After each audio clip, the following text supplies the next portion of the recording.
For years, Myanmar's secret services, military intelligence and special branch have been feared by its people.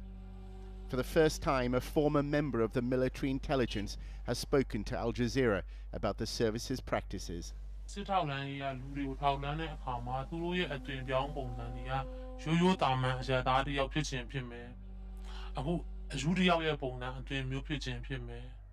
Their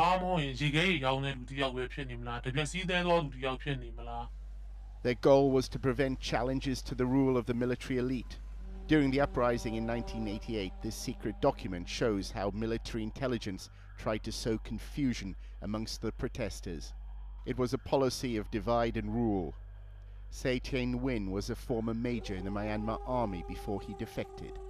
They had to distract the people, make the people worry, spread the fear, the hatred, and create conflicts. In this way, they influence the policy of the country. They needed a scapegoat to create an enemy within.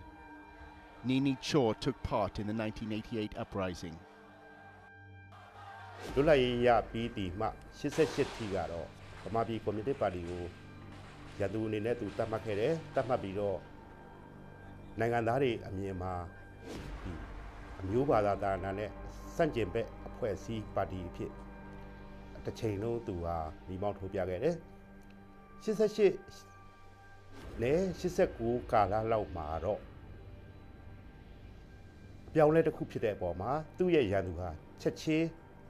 Muslim community ဖြစ်လာတယ်။ဘာဘာပြည်မှာအခြားဘာသာအများစုရှိတဲ့နေရာမှာမွတ်စလင်တွေကလည်းဖန်တီးဖို့အလွယ်ဆုံးဖြစ်နေတယ်။လူမျိုးဗမာဗုဒ္ဓဘာသာနဲ့ဖန်တီးဖို့အတွက်အကောင်းဆုံးဘာသာတရားဖြစ်နေတဲ့အတွက်ဒါကိုအသုံးချပြီးတော့လူတွေရဲ့ပြောညံချက်နောက်တစ်ခါဒီပညာမတတ်တာအကြမ်းမြင်ဘုဒ္ဓတာမရှိတာတွေရောအခွင့်ကောင်းယူပြီးတော့ဒီမှားယွင်းတဲ့မျိုးချစ်စိတ်ကိုတုံ့ဆော်ပြီးတော့အလွယ်လုပ်သွားတာဖြစ်တယ် In 2002, a monk from the same town as the then dictator, Senior General Tan Shui, emerged with uncompromising anti-Muslim rhetoric. Wiratu was jailed a year later for inciting violence that led to the deaths of Muslims. Ever since, rumors have swirled in Myanmar that Wiratu had links to the military government through its covert services, in particular the special branch. It began during his imprisonment. Tinay spent 16 years in jail as a political prisoner. For a few years, he shared a cell at Mandalay jail with Wiratu. ဂျိုင်းနဲ့စွန်းစားချင်းဆိုပုံမှန်လာဖို့ကြီးဆိုတော့ဘယ်ဟာတော့ဘာညာဆိုတော့ထောက်လိုက်ရဖို့ပြီလားပေါ့အဲ့လိုပေါ့ရင်းနှီးတော့လည်းပြောတာပေါ့သူကအဲ့လိုကွာလေဆိုတာအတော်ကွာတာဗျအတော်ကွာလေဆိုတာကဗမာပြည်ထောင်တွေက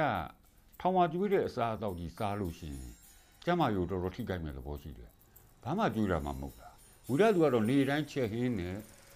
ဆန်အကောင်းနဲ့ပေါ့နော်ကျန်တဲ့လူတွေကတော့ဆန်ညံ့စားရတာပေါ့အဲ့လိုအတော့ကွာပါတယ် Al Jazeera has been unable to verify these accounts, but it has gained compelling evidence that the regime has exploited anti-Muslim sentiments in order to control the country's powerful monkhood.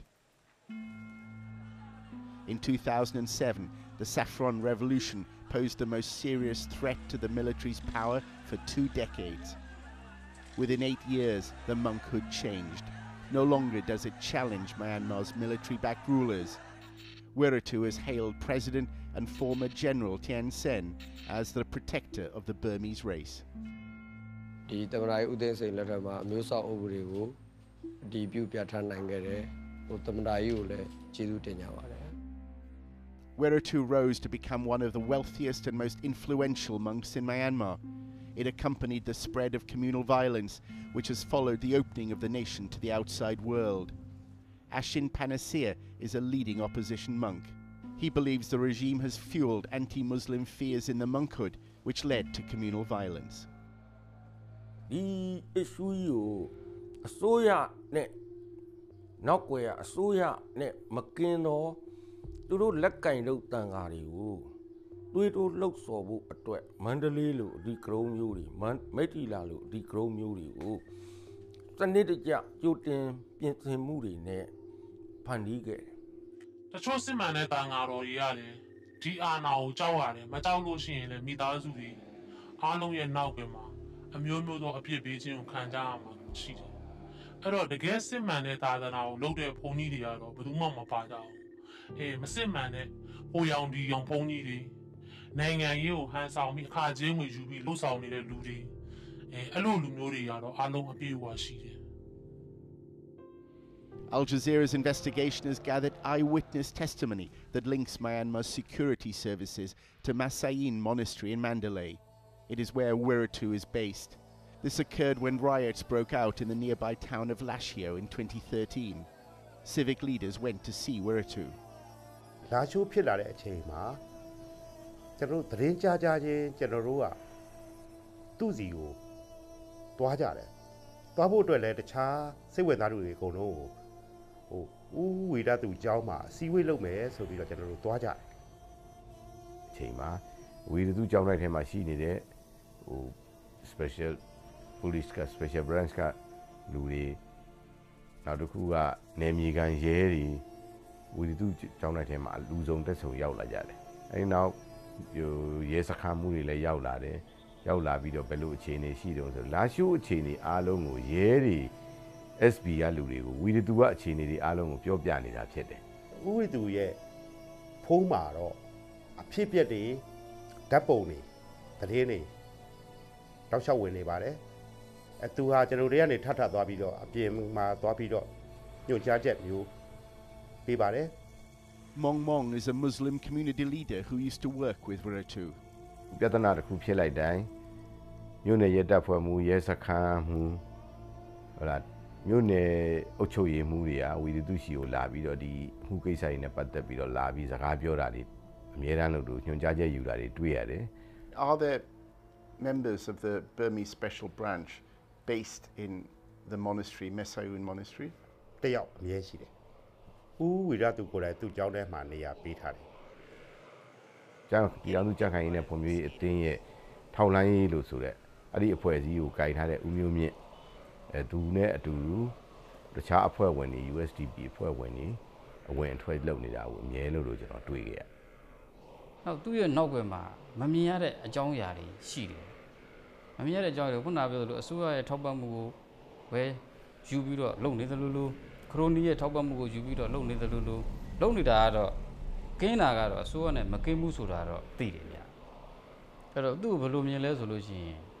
သူကရုပ်သေးရုပ်တရုပ်လိုပဲကျွန်တော်တို့မြင်တာပဲ။နော်